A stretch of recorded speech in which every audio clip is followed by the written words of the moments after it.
Hello viewers, இனி நம்ம பார்க்க போகிறது ப்ளீச் எபிசோட் 73 பார்ட் 1.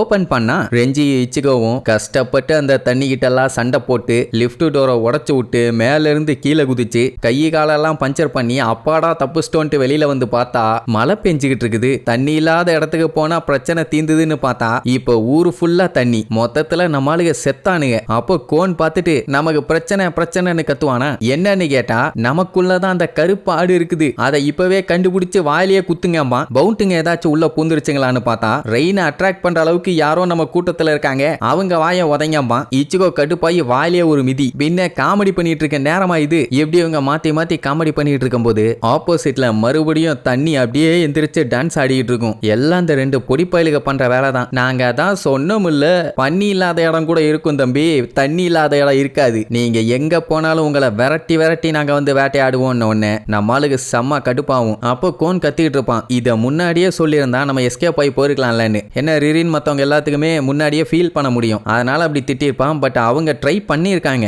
மற்றதுன்னா பரவாயில்ல, இது வந்து தண்ணி கூட கம்பைன் ஆயிருக்கிறதுனால இவங்களால கரெக்டாக அதை ட்ராக் பண்ண முடியல. இப்போ இவங்க கிட்ட இருந்து தப்பிக்கலைன்னா டெஃபினட்டா இங்கேயே வச்சு சம்பவம் பண்ணிடுவாங்க. அப்போ அந்த ரெண்டு பயல்களும் நின்றுக்கிட்டு நம்ம ஒன்று சேர்ந்து இவங்களை காலி பண்ணிடலாமானுங்க. சொன்ன அடுத்த செகண்ட் அந்த தண்ணி ரெண்டும் ஒன்று சேரும். சேர்ந்த உடனே பெரிய சைஸுக்கு மாறிடும். எல்லாத்துக்கும் சமய பீதியாகும். பட் என்ன பண்றது, சண்டை போட்டு தான் ஆகணும். இச்சிகோ, ரெஞ்சி, ரூக்கியா இவங்க மூணு பேரும் சண்டை போட கிளம்புவாங்க. அப்படி சண்டை போட்டு அவங்க டைவர்ட் பண்ற அந்த டைம்ல மத்தவங்க எல்லாம் தப்பிச்சு ஓடணும். அவ்வளவுதான், இறங்கி போய் சும்மா கண்ணா பின்னாடி வெட்டுவாங்க. வெட்ட அது செதறும். ஆனா திருப்பி அது எந்திரிச்சு வரும். அப்ப ரூக்கியா நான் பாத்துக்கிறேன்னு அட்டாக் பண்ணுவா. அந்த தண்ணி தெரிச்சு இச்சிகோ, ரெஞ்சி மேல விழுந்து அப்படியே அவனுங்களை லாக் பண்ணிரும். ஐயோ மாட்டிட்டாங்களேன்னு பதறிட்டு இருக்கும் போது ரூக்கியாவையும் லாக் பண்ணிரும். அவங்களை இப்படி விட்டுட்டு இவங்களால தப்பிச்சு ஓட முடியாதுல்ல, என்ன பண்ணலான்னு பதறிட்டு இருப்பாங்க. பட் நம்ம இச்சிகோ உள்ளுக்குள்ளேயே நீச்சல் அடிச்சு மேல வந்து நீங்க இங்க இருந்து தப்பிச்சு போங்க, நாங்க இதை பாத்துக்கிறோம்பா. நம்ம இஷிடாவால சுத்தமா முடியல, பேசாம நீ விட்டுட்டு நீங்க எல்லாரும் தப்பிச்சு போங்க, எதுக்கு தேவையில்லாம இவ்வளவு கஷ்டப்படுறீங்கன்னு ஃபீல் பண்ணுவான். உடனே நம்மளுக்கு கடுப்பாயி இந்த வெட்டி டயலாக் எல்லாம் அப்புறமா பேசு,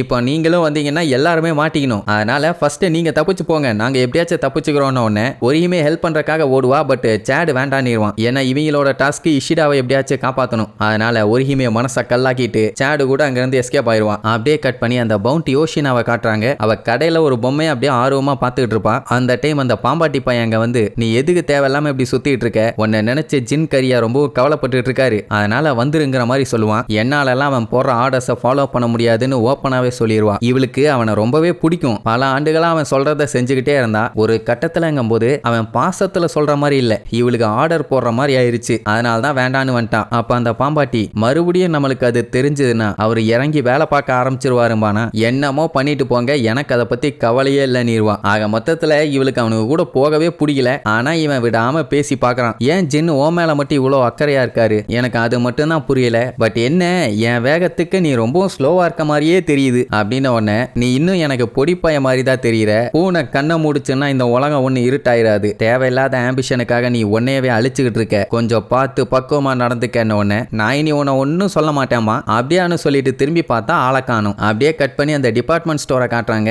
எமடா நம்ம ரூக்கியா சப்போர்ட்டுக்கு வந்திருக்கான்னு வச்சுக்கலாம். ஆனா இந்த காஞ்சு எதுக்கு வந்தானே தெரியல. வந்தவன் கடையில நாளையில இருந்து நான் வேற லெவல்ல வேலை பார்க்க போறேன், இந்த கடையோட ஓனர் ரொம்ப நல்லவர், மிச்சம் இருந்த லஞ்சஸ கூட என்ன சாப்பிட சொன்னாரு அப்படி இப்படின்ட்டு வந்த வேலையை விட்டுட்டு வேலைக்காரனாவே மாறிட்டான். அப்ப எமடா இருந்துட்டு ஆமா இதுக்காக இங்க வந்தீங்க என்னன்னு விசாரிக்கும் போது தான் சொல்லுவான், அவனோட சிஸ்டர் இருக்கால குகோகு, அவ ஹியூமன் வேர்ல்டுல ஏதோ ஸ்டேஞ்சா நடந்துகிட்டு இருக்குன்னு கண்டுபிடிச்சிருக்கான். அது என்ன ஏதுன்னு கண்டுபிடிக்கிறதுக்காக தான் இவனை அனுப்பி விட்டுருக்கா. ஆனா அதை தவிர எல்லா வேலையும் பண்ணிட்டு இருக்கான். எமடாக்குமே அதே பொறுப்பு தான், ஆனா ரெட்ஸும் அனுப்பி விட்டுருப்பான். அப்படின்னா ரெண்டு பேரும் சேர்ந்து மஜா பண்ணலான்னு சொல்லிட்டு இருக்கும் போதே அவங்களால ஸ்பிரிச்சுவல் பிரஷரை ஃபீல் பண்ண முடியுது. இது அவனா அப்படின்ட்டு டவுட் ஆவாங்க. அதே நேரம் இங்க இவங்க மூணு பேர்த்தையுமே தண்ணியில லாக் பண்ணிட்டாங்கல்ல. ரூக்கியா தண்ணிக்குள்ள கூட அவ பவரை யூஸ் பண்ணி மொத்தமா தண்ணியை பிளாஸ்ட் பண்ணுவா. ஒரு செகண்ட் தப்பிச்சா கூட அடுத்த செகண்ட் தண்ணி வந்து க்ளோஸ் பண்ணிரும். இந்த ரெண்டு பொடிப்பயலுக விடவே மாட்டானுங்க. தண்ணியை தெறிக்க விட்டாங்கன்னா விடாத க்ளோஸ் பண்ணிட்டே இருப்பாங்க. ஆனா ரொம்ப நேரத்துக்கு இப்படியே அவங்களால மெயின்டைன் பண்ண முடியாது. ஏன்னா இவனுங்க டார்கெட் வந்து இவங்க இல்ல, குயின்சி, அதான் நம்ம இஷிடா. அதனால நம்ம கிளம்பலாம்னு சொல்லிட்டு அங்க இருந்து கிளம்பிடுவாங்களா. உடனே இவங்களும் ரிலீஸ் ஆயிருவாங்க. அவங்களுக்கு புரியல எப்படி நம்ம தப்பிச்சோன்னு. அதுக்கப்புறம் தான் ரிரின் சொல்லுவா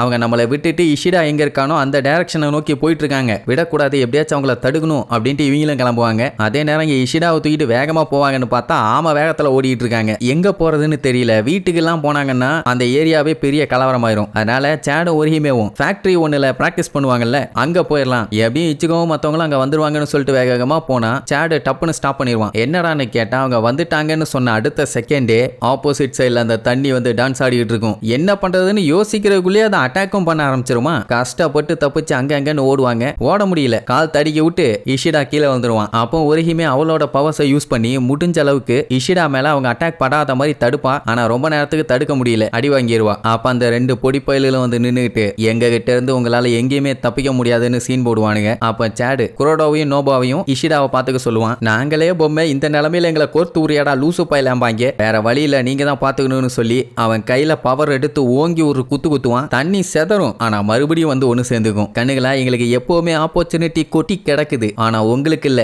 இந்த மழை இருந்தா மட்டும்தான் உங்களை காலி பண்ணணும்னு அவசியமும் கிடையாது, இல்லனா கூட ஈஸியா அவங்கள காலி பண்ணிடுவேன்னு மிரட்டுவானுங்க. சேட் அப்படியே கொல்ல வெறியில நின்றுட்டு இருப்பான். சரி, இனி இதுக்கப்புறம் அந்த 2 பசங்க கிட்ட இருந்து இவங்க தப்பிக்கிறாங்களா இல்ல தண்ணியில தத்தளிச்சு சாக போறாங்களான்னு அடுத்தடுத்த எபிசோட்ல பார்க்கலாம். டாடா.